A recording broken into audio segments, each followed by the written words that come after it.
Hey guys, I'm Dr. Emil Tompkins, and today we're going to talk about 5 ways to take care of spinal stenosis. Maybe you're dealing with pain in your back, and maybe you're dealing with pain in your back that really seems strange. Pain that starts in the back but then seems to travel down the legs, and not just one leg, or maybe even both legs. That happens when we have a condition called spinal stenosis. What that is when you think about your spine, we have these bones that support your back, but then in the back of those bones we have a hole, an opening for the spinal cord to travel through. And then out of each of those vertebrae are these holes on the side for the nerve roots to travel through. Those nerve roots go to every single part of our body. It's a big reason why chiropractic is so important to your health. But there are some different things that can create problems in those vertebrae where those spinal nerves and the spinal cord are supposed to travel through. One of those issues is stenosis. Now, what stenosis means is the hole that nerve is supposed to travel through, that hole is getting smaller. Now, that hole gets smaller for a lot of different reasons. One of those reasons could be we have a disc that's bulging, and if that disc is bulging, it closes up that hole if the disc is bulging into it. Another thing that can happen is the spine is significantly out of position. If the spine gets significantly out of position, that hole gets smaller. Now, if some common things that can create this is arthritis and degeneration. When the spine starts to wear down, that degeneration then you'll have extra bone growth growing into that area. And as the bones grow into that area, again, it starts to make that hole get smaller. And when it gets smaller, that can turn into a really serious type of issue. And there's certain things that we can do to take care of it. So let's talk about that now. Sometimes when the stenosis is incredibly severe, there might not be anything that you can do besides have surgery. And I'm not a surgeon, so we're not going to go over a lot of detail with that. But I'm going to talk to you about some things that you can do way outside of surgery that can make a difference for you. The number one thing we're going to talk about, and I can't leave this out, and it has to be chiropractic care.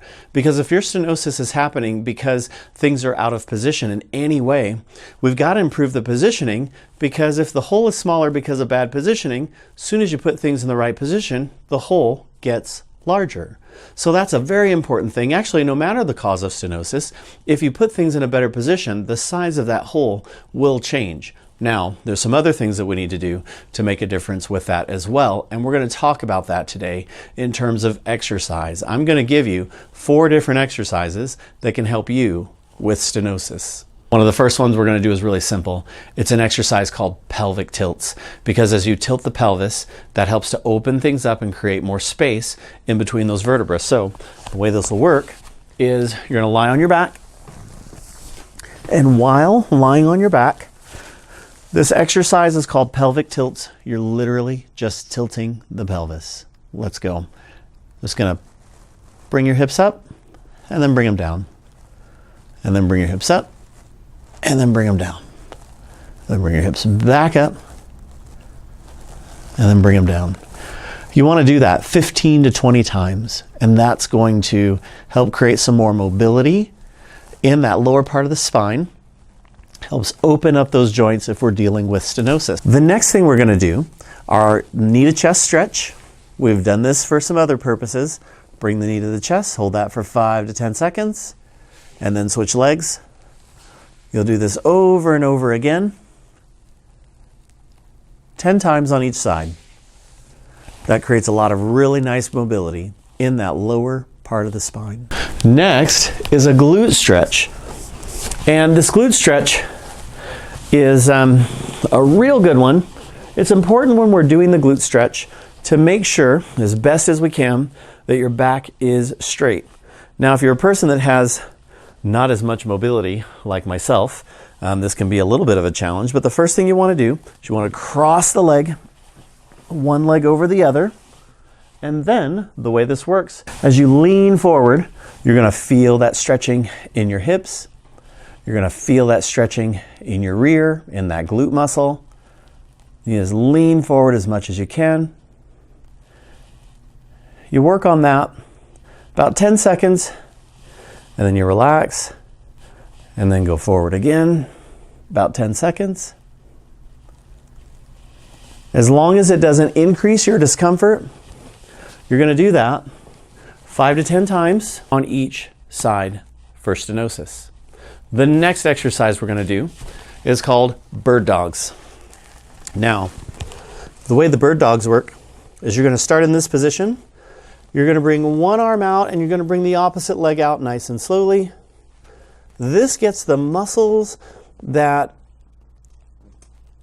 coordinate the right side and the left side of the back. It gets those muscles working together. You do this 10 times on each side, nice and easy. There's never any like fast work.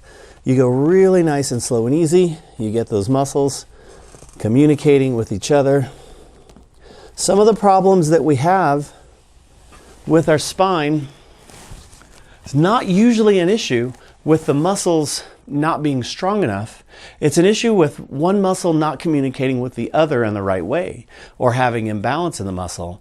So we're going to work on promoting that normal balance between our muscles. Let's do those exercises. They're going to make a big difference in your stenosis, and let's see if we can avoid that surgery. Guys, I'm Dr. Emil Tompkins. I hope you have a great day, and we'll see you soon.